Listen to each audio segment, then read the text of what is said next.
Мир вам, братья и сестры. Вот два ножа сделал. Так, в одни руки заказали. Как раз покажу. Это вот недорогой вариант. Первый, скажем так. Покажу все про него. Значит, вот нужно удерживаться плотно. Вынуть надо. Пальцем просто вот сюда выпираете кнопочка. И одной рукой можно вынуть. Вот и покажу, как он. Рог лося построгаем.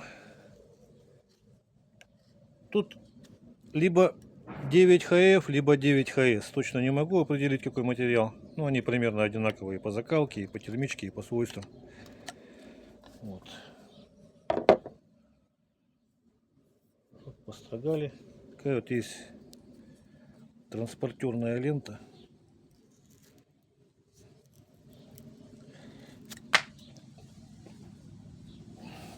Уже пересохшая такая. Ну, примерно видно, да, что строгает. Теперь по дереву попробуем.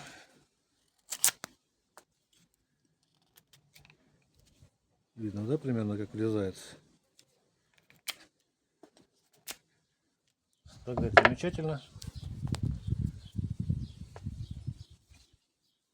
У нас хвостик коровий.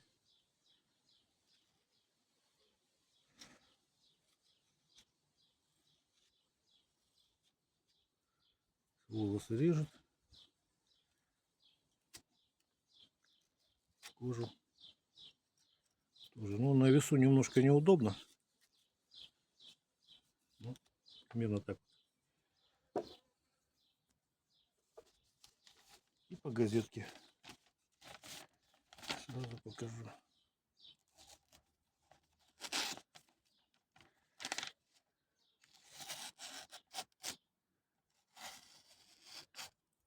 Примерно так. Нужный можжевельник. Клинок всегда приятно пахнет. Обтянутый кожей растительного дубления. Без швов. Хвост крупного рогатого скота. Так, и второй вариант. Это вот вариант подороже. То же самое. Нужно держаться плотно. Ножны, видите, немножко отличаются. Тут подвес легче гораздо сменить. Можжевельник более толстый сюда пошел. Так. Вынимается также. Вот пальцем упираетесь одной рукой. Тут он немножко попрочнее, получше. Зонная закалочка. Сейчас я готово покажу, как он. На прочность проверим его сразу.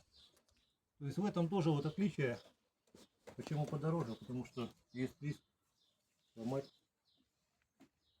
А что, Юля уже приехала?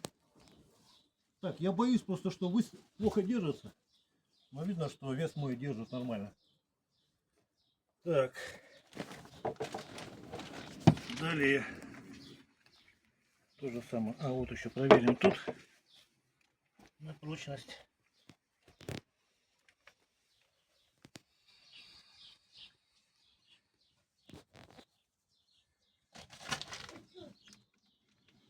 Я не буду свой кот говорить. Так бы ты не хотел. Полный рост покажи. Её отдать. Я тебе... Я буду не хочешь. Ее говорит. Ни за что не держусь. Далее.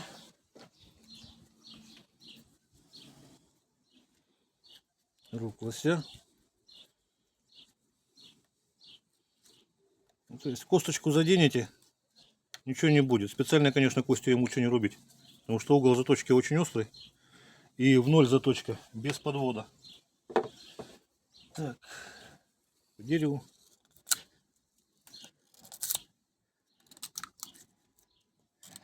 Вдоль, хоть поперек, без разницы.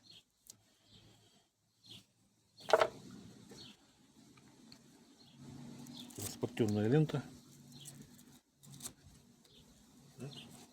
Тут вот рукоятка чем удобно, что ее вот держишь всей рукой, и рука не устает, потому что нету никаких подпальцевых упоров. Можно менять как-то положение. В чем прелесть якутского ножа. И упереться можно хорошо, силу применить. Так, на чем мы остановились? Ага, вот хвостик еще у нас. хвостик побрить.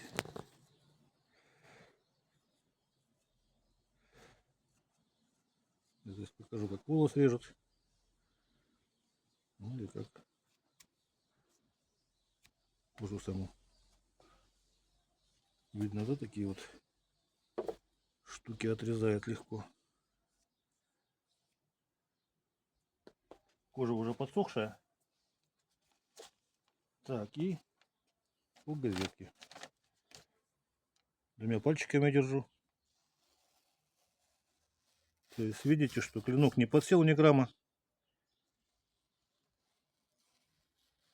Режет легко и просто. В общем, всего самого доброго. Да, забыл еще уход. Уход, значит, вот.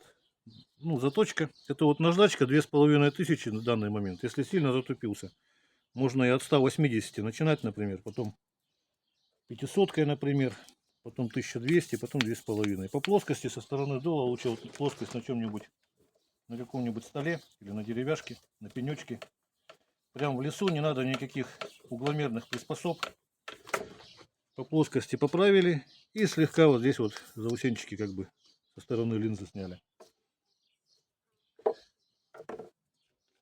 Ну, металл нуждается в уходе, чтобы не ржавел. Он хоть и протравленный, и хотя и вентиляция есть снизу в ножнах для того, чтобы клинок не ржавел, но лучше его мазать.